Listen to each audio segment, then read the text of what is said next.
नमस्कार, स्वागत है आपका और मैं हूं आपके साथ सपना दीपक मतेशिया। बुलेटिन का आगाज करेंगे। महाकुंभ 2025 में देश और विदेश में भक्तों का सैलाब उमड़ रहा है। ऐसे में अब जल्द ही यूपी सरकार के कैबिनेट मंत्रियों के भी महाकुंभ पहुंचने की चर्चा है। आपको बता दें, मुख्यमंत्री योगी आदित्यनाथ के नेतृत्व में महाकुंभ में यूपी सरकार की कैबिनेट बैठक आयोजित की जाएगी। प्रयागराज में जल्द ही कैबिनेट मंत्री इस बैठक के लिए पहुंच सकते हैं। दरअसल कैबिनेट बैठक प्रयागराज में आयोजित करने पर फैसला हो चुका है, लेकिन अभी तारीख तय करना बाकी है। जानकारी के मुताबिक आपको बता दें कि महाकुंभ में होने वाली योगी सरकार की बैठक में पहले मंत्री संगम से स्नान करेंगे और उसके बाद बैठक में हिस्सा लेंगे। आपको बताते चले कि ये दूसरी बार होगा जब प्रयागराज में योगी सरकार की कैबिनेट बैठक आयोजित होगी। साथ ही साथ कहा जा रहा है कि योगी सरकार जो है इस कैबिनेट बैठक में कई बड़े फैसले ले सकती है और इनमें राज्य के विकास और जनता से जुड़े कुछ फैसले होंगे।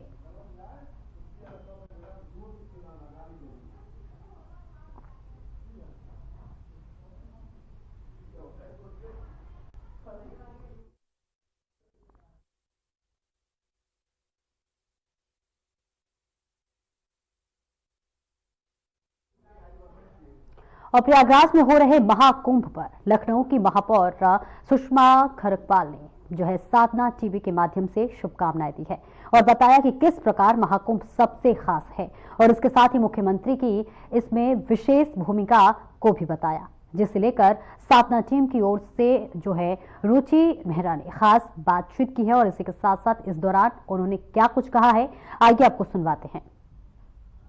भूमि पर कुंभ का आगाज हो चुका है, आपका क्या कहना है? कुंभ सनातन धर्म का पर्व है, 12 वर्ष में आता है और जिस तरीके से देखा जा रहा है, कुंभ न जाति का न वर्ण का, उससे तो सनातन का है।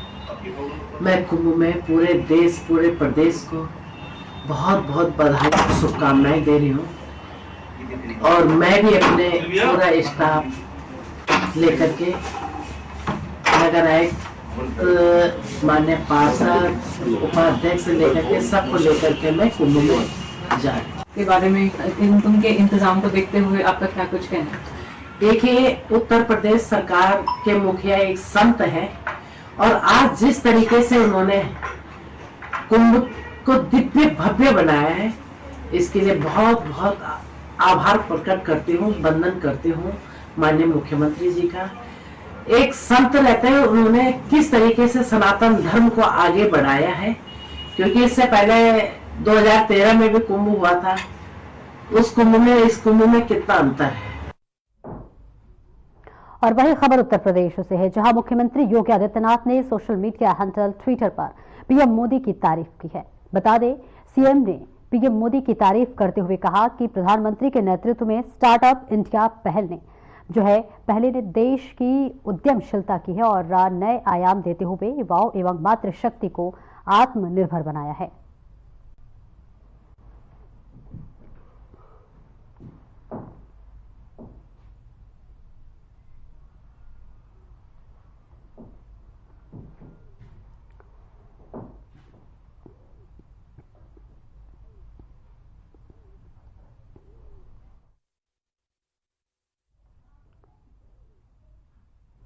और प्रयागराज महाकुंभ का गुरुवार को चौथा दिन है। पिछले 3 दिन में देश विदेश से आए करीब 6 करोड़ श्रद्धालु संगम में डुबकी लगा चुके हैं, यानी हर रोज 2 करोड़ लोग वहां पहुंच रहे हैं। मेला देखने के लिए 10 देशों से 21 लोगों का प्रतिनिधि मंडल भी बुधवार को प्रयागराज पहुंचा। इसमें जो है सिंगापुर, दक्षिण अफ्रीका, मलेशिया, मॉरिशस और श्रीलंका, फिजी, फिनलैंड और गोयाना, त्रिनिदाद और टोबैको और यूएई शामिल है। महाकुंभ के चौथे दिन श्रद्धालु संगम में डुबकी लगा रहे हैं, तो वहीं 14 जनवरी को मकर संक्रांति के मौके पर 3.5 करोड़ से ज्यादा श्रद्धालुओं ने स्नान किया था।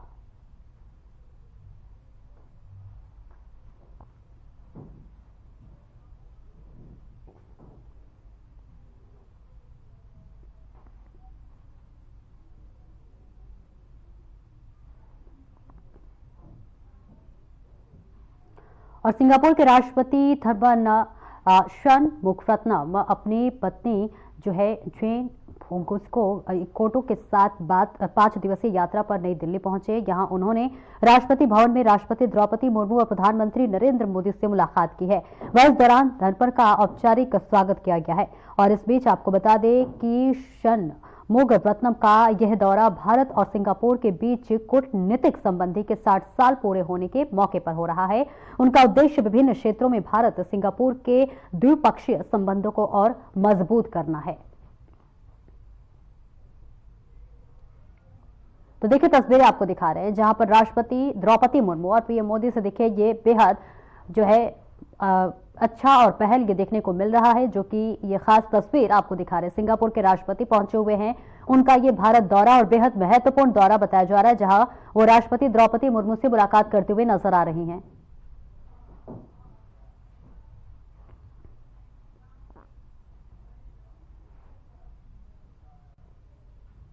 और प्रयागराज में चल रहे महाकुंभ को लेकर मुख्यमंत्री योगी आदित्यनाथ ने आगामी 29 जनवरी को मौनी अमावस्या के मौके पर 8 से 10 करोड़ श्रद्धालुओं के संगम स्नान की संभावना के दृष्टिगत व्यवस्थाओं को और बेहतर बनाए जाने के निर्देश दिए हैं।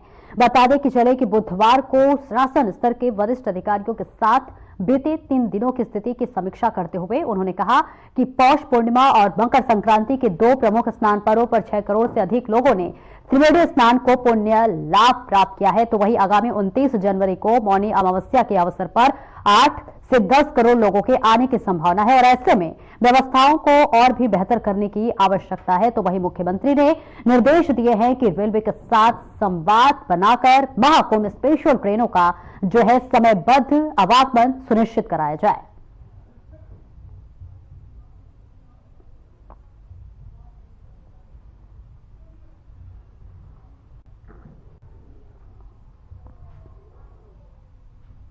और खबर प्रयागराज से है, जहां महाकुंभ में अब तक लगभग 5 करोड़ से अधिक श्रद्धालुओं ने स्नान किया है।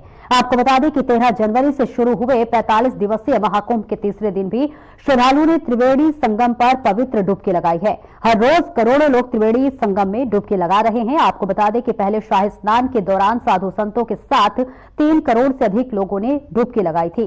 2 दिन में 5 करोड़ 50 लाख श्रद्धालुओं ने आस्था की डुबकी लगाई है। महाकुंभ 13 जनवरी से शुरू है, जो कि 26 फरवरी को खत्म होगा और इस दौरान कुल 6 स्नान है, जिसमें से 3 अमृत स्नान है और इसके साथ ही प्रयागराज के त्रिवेणी संगम घाट पर शाम को धूमधाम से आरती भी की गई।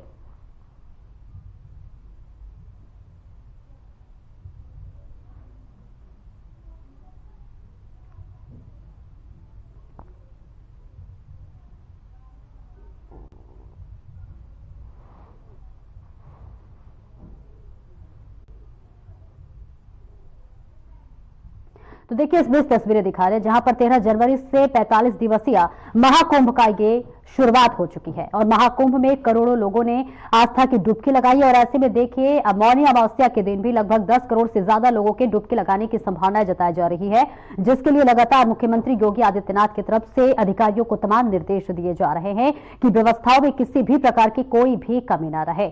आपको बताते चले कि देश और विदेश से लाखों करोड़ों श्रद्धालु यहां पर पहुंच रहे हैं। 5 करोड़ 50 लाख श्रद्धालुओं ने अब तक जो है महाकुंभ में आस्था की डुबकी लगा चुके हैं। 13 जनवरी से ये पूरा जो है आपको बता दें कि महाकुंभ का शुरू है और ऐसे में लगातार जो श्रद्धालु है उनके आने का सिलसिला शुरू है।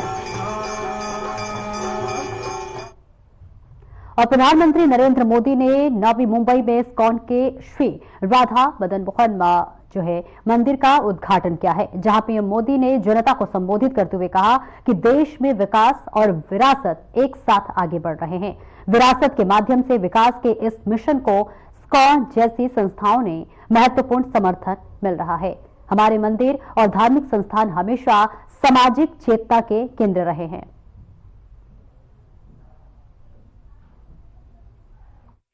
प्रकाशित कर उसकी भावना से लोगों को जोड़ा,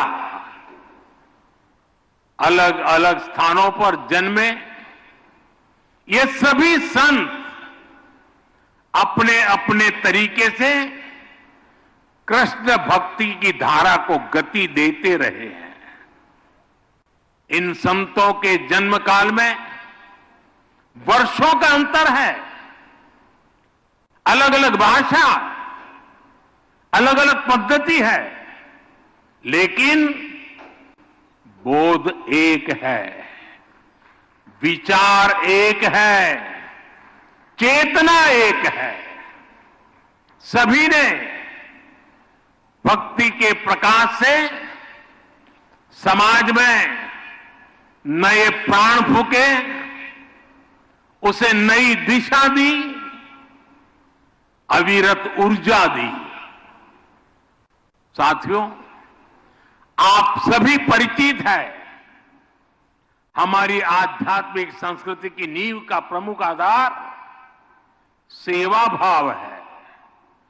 आध्यात्मिकता में जनार्दन सेवा और जन सेवा एक हो जाते हैं।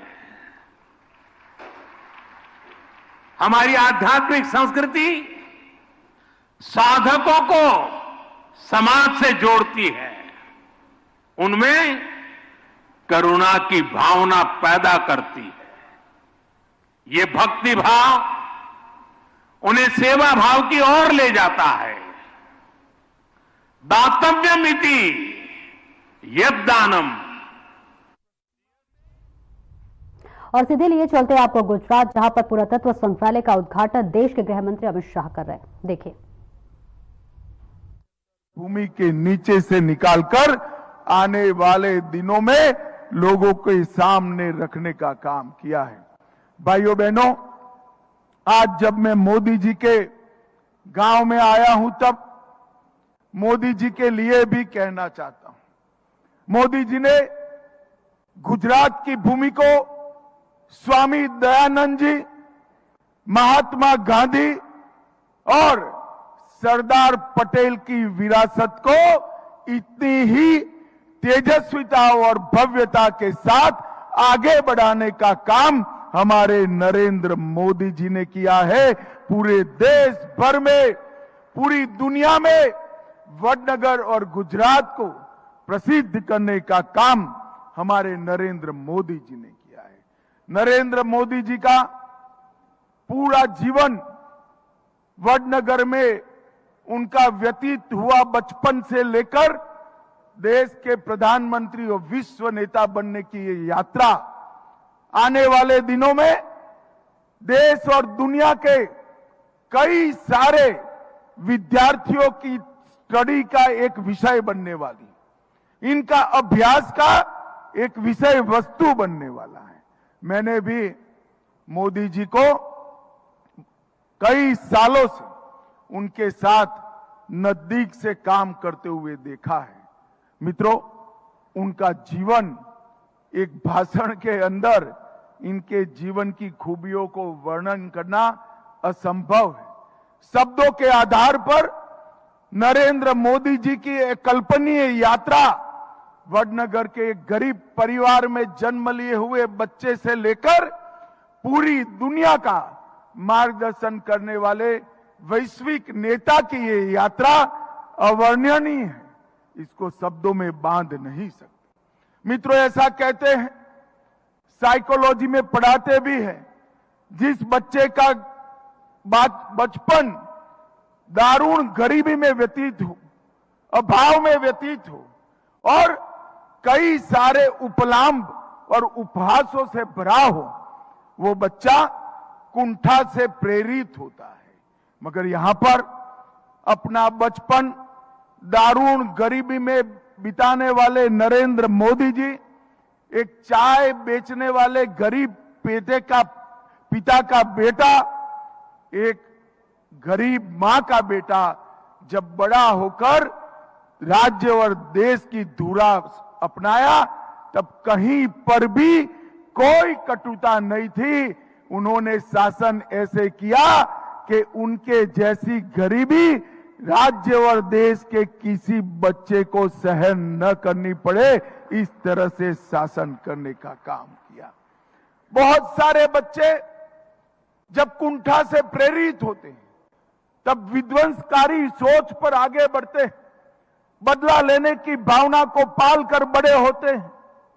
मोदी जी ने अपने जीवन में अपने भाग्य ने दी गरीबाई को, एक करुणा को गरीबाई को करुणा में बदला और एक ऊर्ध्व गति की सोच के आधार पर समग्र भारत के गरीबों का कल्याण करने का काम नरेंद्र मोदी जी ने कहा। और इसके साथ ही करोड़ों गरीबों के जीवन में भूख भरने का काम नरेंद्र मोदी जी ने किया।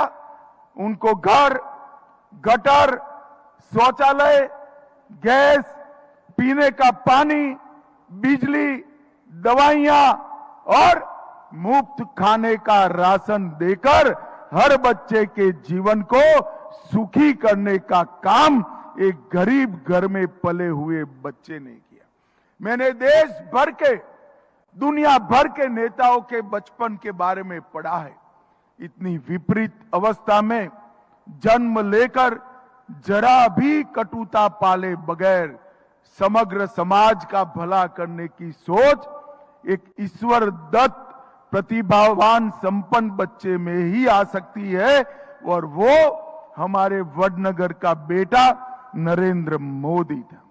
बचपन के अंदर शिक्षा में कई कठिनाइयां हुई। उससे लेकर गुजरात में जब मुख्यमंत्री बने, प्राथमिक शिक्षा को महत्व दिया। गुजरात में कन्या केलवनी यात्रा, बच्चियों को और बच्चों को पढ़ाने का एक अभियान लिया, और इसका परिणाम यह आया जब मोदी जी मुख्यमंत्री बने 37% ड्रॉप आउट रेशियो था, और जब मुख्यमंत्री से प्रधानमंत्री बने तब गुजरात का ड्रॉप आउट रेशियो 37% से 1% तक नीचे लाने का काम नरेंद्र मोदी जी ने किया। 100% बच्चे एनरोल हो, अपनी कक्षा ज्वाइन करे, इसके लिए भी काम किया। और जब वो आरएसएस के प्रचारक बने, पूरे गुजरात में एक भिक्षुक की भांति पूरे गुजरात का प्रवास किया। हर वर्ग के, हर जाति के, हर धर्म के लोगों के घर पे भोजन किया, और पूरे गुजरात की समस्याओं का उन्होंने जानकारी लेने का काम किया। और जब किसी भी पॉलिटिकल बैकग्राउंड के बगैर अपने प्रतिभा के आधार पर राजनीतिक क्षेत्र में काम करते करते मुख्यमंत्री बने, गुजरात में की समस्या जो उन्होंने स्टडी की थी, इसको एक एक कर इसका समाधान करने का काम नरेंद्र मोदी जी ने किया। संगठन आधारित एक पार्टी की कल्पना की, जनमत संग्रह, जाति के आधार पर नहीं, व्यक्तित्व के आधार पर नहीं, जनमत संग्रह परिवारवाद के आधार पर नहीं, जनमत संग्रह विचारधारा के आधार पर और विकास के आधार पर जनमत संग्रह, लोकप्रियता पार्टियों की प्राप्त करने का नया प्रयोग गुजरात में नरेंद्र मोदी जी ने किया। और यहां की राजनीति में जो परिवारवाद से लिप्त थी, देश भर की राजनीति परिवारवाद से लिप्त थी, उसको समाप्त कर परिवारवाद की राजनीति की जगह पॉलिटिक्स ऑफ परफॉर्मेंस को एस्टैब्लिश करने का काम हमारे नेता और वडनगर के ही जन्म लेने वाले नरेंद्र मोदी जी ने किया।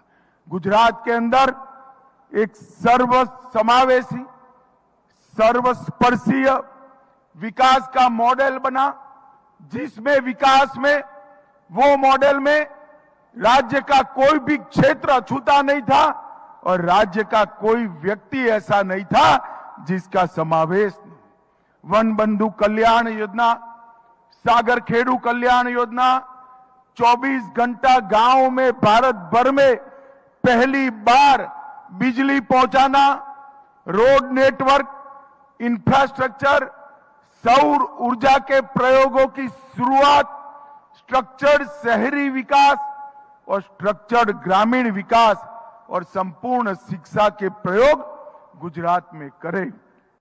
और ये सर्वस्पर्शीय, सर्वसमावेशी मॉडल को गुजरात का मॉडल के नाम से पूरे देश ने वखाना भी जाना भी और स्वीकारा भी इसी के कारण नरेंद्र मोदी जी गुजरात के मुख्यमंत्री से सीधा देश के प्रधानमंत्री बनने वाले देश के पहले प्रधानमंत्री बने। जब पार्टी का काम करते थे सांस्कृतिक राष्ट्रवाद पर और देश के सांस्कृतिक पुनरुत्थान पर नरेंद्र मोदी जी के भाषण मेरे जैसे हजारों कार्यकर्ताओं को मंत्रमुग्ध करते थे। मगर जब भाषण देते थे तब कई लोगों को लगता था ये कैसे संभव हो पाएगा। उसमें से एक मैं भी हूं। और भाइयों बहनों माताओं, जब प्रधानमंत्री बने देखते देखते 550 साल से राम लल्ला एक टेंट में रह। तो ये सीधी तस्वीरें आपको वडनगर से दिखा रहे थे, जहां देश के गृह मंत्री अमित शाह जनता को संबोधित कर रहे थे। इसी के साथ साथ उन्होंने देश के प्रधानमंत्री नरेंद्र मोदी के बारे में भी कई ऐसी अनसुनी बातें बताई। उन्होंने कहा कि जिस तरह से देश के प्रधानमंत्री नरेंद्र मोदी ने एक अपनी जीवन जो है वो एक गरीबी से लेकर और आज पूरी दुनिया में उन्हें सराहा जा रहा है, एक सफर के बारे में उन्होंने बताया और एक तरह से दूसरे जैसे जो है विपक्ष पर भी निशाना साधते हुए वो नजर आया। और इसी के साथ साथ किस तरह से देश में आय गति विकास के कार्य हो रहे हैं इसके बारे में भी अमित शाह ने बताया। आगे बढ़ते हुए जहां पर सोनभद्र में विधायक खेल महाकुंभ के समापन समारोह में मुख्यमंत्री योगी आदित्यनाथ शामिल हुए हैं।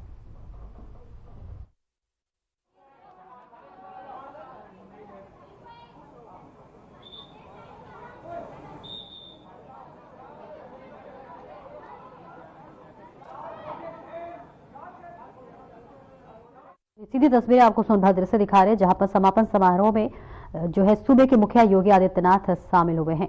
आपको बता दें चले कि सोनभद्र का ये बेहद महत्वपूर्ण दौरा योगी आदित्यनाथ का है, जहां पर मुख्यमंत्री योगी आदित्यनाथ पहुंचे हुए हैं और उनके साथ तमाम जो दिग्गज नेता है वो भी उनकी भी मौजूदगी और वो भी यहां पर पहुंचे हुए हैं। ये पूरा जो है मामला आपको बता रहे, पूरी तस्वीर आपको दिखा रहे हैं सोनभद्र से, जहां पर समापन समारोह में मुख्यमंत्री पहुंचे हुए। विद्यालय खेल महाकुंभ का यहां पर आयोजन किया गया है और यहां सूबे के मुखिया शिरकत किए हुए हैं। और इसी के साथ साथ आपको बताते चले कि यहां पर वो जनता को संबोधित भी करेंगे और तमाम बातों का भी जिक्र करेंगे। सीधी तस्वीरें आपको सोनभद्र से दिखा रहे हैं, जहां पर मुख्यमंत्री योगी आदित्यनाथ यहां पहुंचे हुए। देखिए तमाम जो छात्र छात्राएं हैं, जो बच्चे हैं, वो अपनी प्रतिभा को दिखा रहे हैं।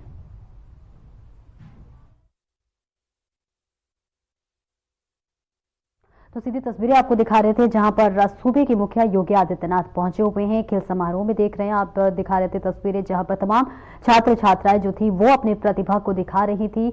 बेहद महत्वपूर्ण दौरा ये मुख्यमंत्री का है, जहां पर तमाम उनके साथ दिग्गजों की भी मौजूदगी है। यहाँ पर मुख्यमंत्री योगी आदित्यनाथ जो है संबोधित भी करेंगे। इसी के साथ साथ तमाम जो छात्र छात्राएं हैं वो यहाँ पर अपने अपने प्रतिभा, अपने अपने कौशल को दिखा रहे थे। मैंने आपको तस्वीरें भी हमने आपको दिखाई और इसी के साथ साथ यहाँ पर मुखिया पहुंचे हुए हैं। बेहद महत्वपूर्ण उनका दौरा माना जा रहा है।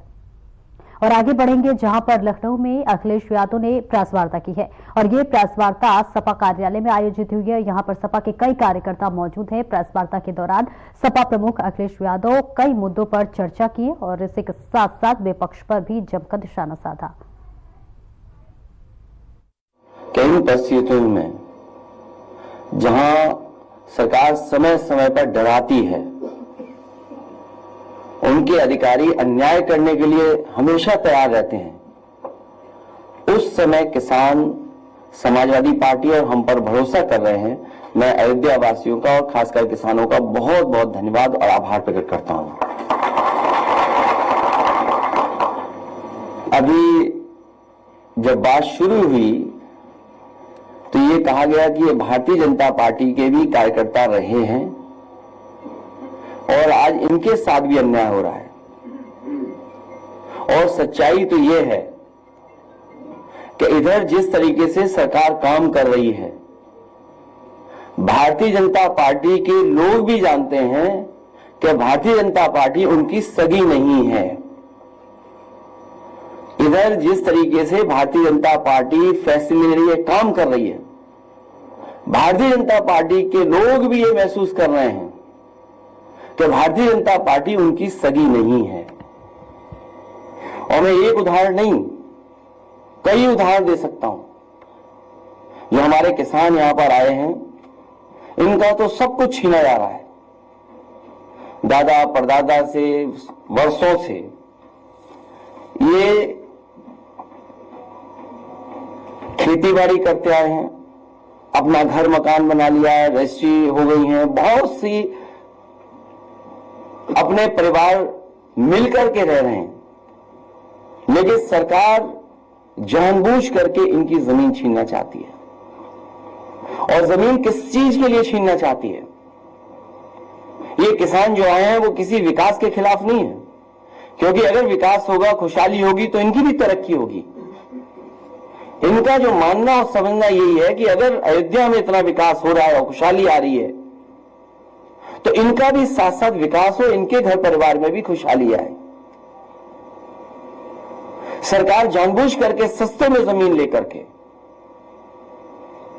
कुछ मुनाफा कमाने के लिए और कुछ लोगों को मुनाफा कमाने देने के लिए ये जमीन जबरदस्ती छीन रही है। समाजवादियों का मानना है कि मार्केट वैल्यू के हिसाब से किसान को मुआवजा मिलना चाहिए।